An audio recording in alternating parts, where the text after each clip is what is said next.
It is very clear that some African leaders have become sellouts. They don't bother about their citizens, they don't defend their citizens in any way. The only thing they know is how to collect money from the West and try to perpetuate and implement the agenda of the West. Not minding how it's affecting their people, whether their people are suffering, they don't give a damn, they don't care. And let me remind you guys, that was exactly how slavery started, by leaders accepting gifts from white people. Before you knew it, they came to the continent and decided to take over African soil and started exporting Africans as slaves to their own country, where they toil day and night on plantation farms. Hi guys, you're watching Chiki series. If you're a returning subscriber, thank you for your support. I quite appreciate that. And if you're new to this channel, thank you for clicking on this video. Make yourself comfortable and let's get on with the gist. So the report has it that the protesters destroyed Ivory Coast Corona Testing Center. So this happened in Abidjan, which is the commercial capital for Ivory Coast. A lot of people were scared of contracting coronavirus, and they also say that the center was sited in the middle of the town, so they were not comfortable about it. So I don't really know the reason why they should site that kind of isolation center inside the town, inside a city, very close to people. This is what is left of a coronavirus testing center in the suburbs of Yopougon. Many say they want the center to be built outside of their neighborhood. This woman shouts, "We are humans. We don't want the coronavirus here, right where we live. We don't want it today or tomorrow," she says. And this is happening barely 1 week. The Ivorian football legend Didi Drogba called out the two French doctors who were boldly discussing how to take vaccine in Africa because there is no mask, there is no protection, on French national television. Si je peux être provocateur, est-ce qu'on ne devrait pas faire cette étude en Afrique, où il n'y a pas de masque, pas de traitement, pas de réanimation, un peu comme c'est fait d'ailleurs pour certaines études dans le sida, où chez les prostituées, on essaye des choses parce qu'on sait elles sont hautement exposées et elles ne se protègent pas. Qu'est-ce que vous en pensez ?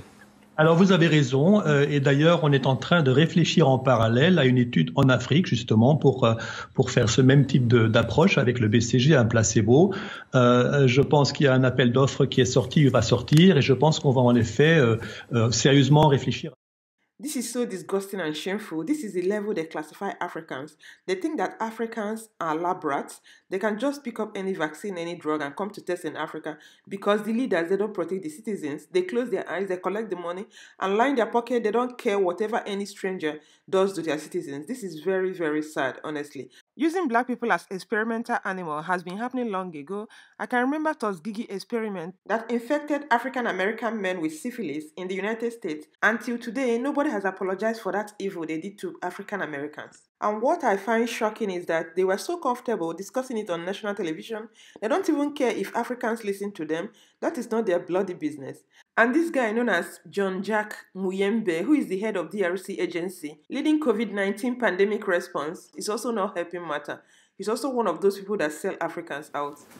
Vers le mois de juillet, août, nous pourrons commencer déjà à avoir des essais cliniques, n'est-ce pas, de ce vaccin. Ici à la RDC. Bon, nous avons été choisis aussi pour faire ces essais. Donc, le vaccin sera produit soit au Canada, soit aux États-Unis, soit en Chine. Nous sommes candidats pour faire les essais ici chez nous. According to what I heard, they say that the man has been bribed with $46 million US, allegedly, because I don't understand the reason why somebody in his right senses should allow vaccine to be tested in Africa to start with, because the epicenter of the virus was at Wuhan, China, before it migrated to Europe. Now, there are so many cases in Europe, people are dying, and the US has become the next country that has taken over Europe because their own cases have increased. Yet they don't think of testing it in China, Europe, or US. They want to take it to Africa. They want all Africans to die so that they can inherit Africa without Africans living there. This is so sad. And African leaders are supporting this nonsense simply because of greed and corruption. I don't know when they're going to wake up and understand the game. I know they might understand the game, but they've sold their conscience to the devil. In the same Democratic Republic of Congo, their children are being exploited by Chinese firms in their country who are mining cobalt used for manufacturing iPhone battery and electric car battery. Some of these children are employed at age 9 at cheap labor, mining cobalt for them, and without protective gadgets, which when the tunnel collapses, they lose their lives, and nobody will talk for them, nobody cares, so long as the money comes in. Yet, as today, DRC is one of the poorest countries in the world, and 70% of the cobalt that the whole world use come from DRC, which means Chinese firms make a lot of money, while the citizens are suffering because of the stupid leaders and corrupt leaders they have in their country that can't even stand for the citizens, thereby allowing Chinese firms to abuse, neglect, and exploit their citizens. All the countries are interested in Africa, but nobody wants to take care of Africa. Nobody wants to treat the citizens very well. Just take a look at what happened in China, how they treated the black people, which is very evident that they don't want black people. And the former United States Secretary of State, Henry Kissinger, also made it clear in his report. In Africa, yes, because there is a policy of the American government. It's called the Kissinger Report, which was produced in the mid-70s when Henry Kissinger was involved with the government. And it explicitly states, which to this day, it remains the official policy of the American government. It has not changed. It may not be implemented by Trump, but it remains the same. That the purpose of the foreign policy in Africa was to reduce the population. So to give aid to countries in Africa, not clean water and schooling and things like that, but contraception and abortion, in order to shrink the population of Africa, because they have great mineral resources there. That sounds diabolical. It is, yes. That sounds like something conceived in the mind of Margaret Sanger. Yeah, definitely. And so at the time, Kissinger and those involved with the Carter administration wanted to shrink the population, make sure that the Africans do not develop and do not use the resources for themselves, because we in the States, we need them. There is a concerted effort of foreign powers to control the population of Africa. Africa is a huge continent, could feed thousands of more people, but the policies of the West, especially in Europe. For example, between 1990 and the year 2000, the United States, Canada, and Europe contributed about $6 billion in contraceptives, not to help the people, not to give clean water, clean food. That is not to fight malaria, for example. No, of course, perish the thought, never. Yeah. Let them die. That's the whole idea. So in our work in HLI, we denounced this reality to make the Africans aware that they have to defend themselves against the influence of foreign powers. Is it just the United States, or do you believe that China is also playing a role in jockeying for the resources of Africa? China is playing a major role because China is buying property in Africa. For example, in Mozambique, which is a Portuguese-speaking language country, when Portugal was in charge of Mozambique, they used to export rice.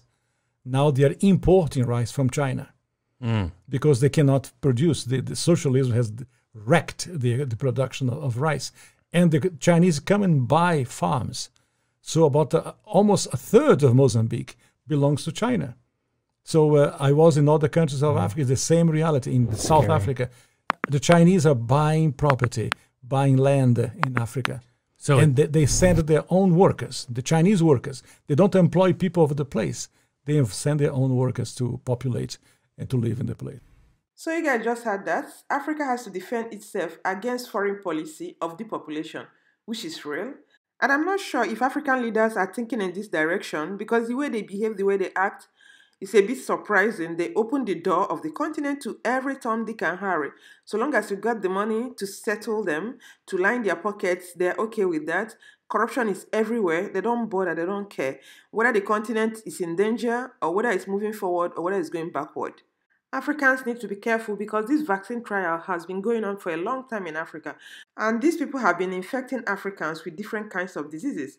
This is no longer a secret because recently, I think in February, during Sundance Film Festival in the United States, there was this Danish-Swedish-made documentary known as Cold Case Hammarskjöld, I can't even pronounce it very well, was screened, and it was a confession of Alexander Jones, who is a former apartheid-era operative, who admitted on camera how he and his colleagues at the South African Institute for Marine Research masterminded coup and other violence across Africa in the 70s and 80s, deliberately spreading HIV virus in the South Africa to wipe out black people. This is very scary, isn't it? Only God knows how many people that these people have killed. all in the name of vaccine, all in the name of clinical trials. People have to sit up. Africans wake up and fight for your continent. African leaders should understand that this continent is the only continent they have. And they should remember the history so that it doesn't repeat itself. Because the way I'm seeing this, the way China is encroaching Africa, the way African leaders are borrowing from China, in the next 40 years, Africa will turn to be Chinese continent if care is not taken.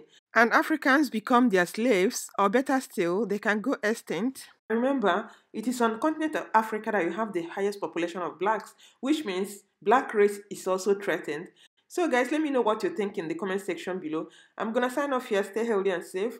Share this video with family and friends because we need to put this out there so that people will understand what is really happening.